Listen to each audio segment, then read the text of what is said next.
নমস্কার বন্ধুরা, বৃষ্টির ছোঁয়া পেয়ে কত সুন্দর রেন লিলি ফুটেছে দেখুন।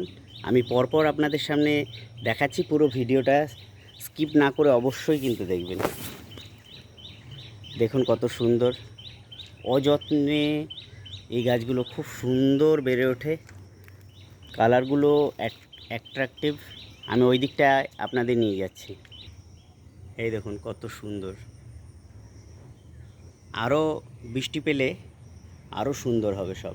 পরপর দেখাচ্ছি, আপনারা দেখতে থাকবেন অবশ্যই। এই ফুলগুলো বেশিরভাগটাই কালকে ফুটেছিল, তাই একটু ফেড হয়ে গেছে, তাও কিন্তু সুন্দর। দেখুন রোদের জন্য ঠিকঠাক আসছে না ছবিগুলো, কিন্তু তাও আপনাদের সামনে আমি দেখাচ্ছি কিছু।